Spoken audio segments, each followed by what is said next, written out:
Hello അസ്സലാമു അലൈക്കും. എല്ലാവർക്കും ഈദ് മുബാറക്. ഇന്നത്തെ വീഡിയോ നമ്മുടെ പെരുന്നാൾ വിശേഷങ്ങളായിട്ടാണ് കേട്ടോ. പെരുന്നാളിൻ്റെ രാവിലെ, അതായത് അവൽ സുബിക്ക് എല്ലാവർക്കും ഈ കായ് പൊരിച്ചതും ഈത്തപ്പായം പൊരിച്ചതും ഉണ്ടാവുമല്ലോ. പണ്ട് നമ്മൾ ഉറങ്ങുന്ന സമയത്തില്ലേ ഈ അവൽ സുബിക്ക് ഉണ്ടാവും നല്ല സ്മെല്ല് വരുന്നു. എന്തെന്നിപ്പോൾ പറഞ്ഞിട്ട് അടുക്കളയിൽ പോയി നോക്കുമ്പോൾ ഉമ്മ ഉണ്ടാവും നല്ല കായ് പൊരിച്ചതും ഈത്തപ്പായം പൊരിച്ചതും. ഷാനുവിന് പള്ളിയിൽ പോകാനുള്ള ഒരുക്കാണ് കേട്ടോ നിങ്ങൾ ഈ കാണുന്നത്. ഓനക്ക് ഒരാഴ്ച മുമ്പേ വർക്ക് ഉണ്ടായിട്ടാ. ഇനി എത്ര ദിവസം കൊണ്ട് പെരുന്നാൾ ഇങ്ങനെ ചോദിച്ചിട്ട് എൻ്റെ ബാക്കിൽ തന്നെ നടന്നുകൊണ്ട് വേറെ ഒന്നിനല്ല കേട്ടാ, പെരുന്നാൾ പൈസ കിട്ടുമല്ലോ എന്നോർത്തിട്ടാണ്. ഓനെ പറഞ്ഞിട്ട് കാര്യമില്ല, പണ്ട് നമ്മളും ഇതുപോലെ ആയിരുന്നല്ലോ. മത്തം കുത്തിയാൽ കുമ്പളം മുളക്കില്ലല്ലോ. ഏതായാലും പണ്ടത്തെ പെരുന്നാളിന്റെ വൈബൊന്നും ഇപ്പോഴത്തെ കാലത്തില്ല. പണ്ട് എന്ന് പറയുമ്പോൾ നിങ്ങൾ വിചാരിക്കണ്ട എനിക്ക് വലിയ വയസ്സായെന്ന്. പണ്ട് എന്ന് പറഞ്ഞാൽ ഒരു 10 വർഷത്തിന് മുമ്പില്ല കാര്യമാണ്. അങ്ങനെ അവരെല്ലാം പള്ളിയിൽ പോയതിനു ശേഷം നമ്മളുടെ മെയിൻ പരിപാടി ചായ കുടിക്കുക. കാസർഗോഡ് ഭാഷയിൽ ബാക്കാച്ചിയും ഈത്തപ്പായും കാച്ചിയും കൂടിയിട്ട് അങ്ങോട്ട് ചായ കുടി. പെരുന്നാളിൻ്റെ ബ്രേക്ക്ഫാസ്റ്റിന് എല്ലായിടത്തും ഇതായിരിക്കും കേട്ടോ.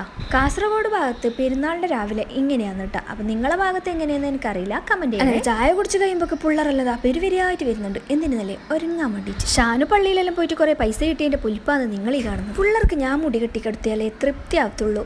എന്താ ചെയ്യല്ലേ. അങ്ങനെ കിട്ടിയ ചാൻസ് മുതലാക്കിക്കൊണ്ട് ഓരോ തലയിലും ഞാൻ താജ്മഹൽ പണിത് കൊടുത്തു. നമ്മുടെ കഴിവുകൾ തെളിയിക്കാൻ പറ്റിയ സമയമാണല്ലോ, പിന്നെ ഞാൻ വിട്ടുകൊടുക്കും. താജ്മഹൽ മാത്രമല്ല, കാസർഗോഡ് റോഡ് വരെ ഞാൻ അതിലുണ്ടാക്കി കൊടുത്തു. അങ്ങനെ അവരെ ഒരുക്കിയിട്ട് ഒരു സൈഡാക്കിയതിന് ശേഷം അടുത്ത ഊഴം എന്റേതാണ്. പിന്നെ എന്റെ ഒരുക്കം കഴിയുമ്പോൾ ഏകദേശം ഉച്ചയായിട്ടുണ്ട് കേട്ടോ. ഇന്നത്തെ ഫുഡ് ഉമ്മാന്റെ പൊരുക്കുന്നതാണ് കേട്ടോ. അപ്പൊ ബ്രദറിന്റെ കുട്ടീന്റെ കോടിപ്പെരുന്നാളായതുകൊണ്ട് അടുത്തേക്ക് പോയിട്ട് ചോറ് കഴിക്കാൻ വേണ്ടിയിട്ട് ഉമ്മ പറഞ്ഞിട്ടുണ്ട്. ഇന്ന് നമ്മുടെ യൂനിസിച്ചാന്റെ ദം ബിരിയാണിയാണ് കേട്ടോ. അപ്പോൾ രാവിലെ എന്നെ പോയിട്ട് അവിടെ ദം ബിരിയാണിയെല്ലാം സെറ്റാക്കി വന്നിട്ട് എന്നെ കൂട്ടാൻ വേണ്ടിയിട്ട് വന്നിട്ടുണ്ട്. അങ്ങനെ ദം ബിരിയാണിന്റെ ദമ്മ് പൊട്ടിച്ചിട്ടാകുമ്പോൾ അതിന്റെ ഒരു സ്മെല്ല് എന്റെ പൊന്നെ ഒരു രക്ഷ ഉണ്ടായിട്ടാ. പിന്നെ ബിരിയാണിക്ക് പപ്പടം കൂട്ടി കഴിക്കുമ്പോൾ പിന്നെ ഒന്നും പറയാനില്ല, അടിപൊളിയാണ്.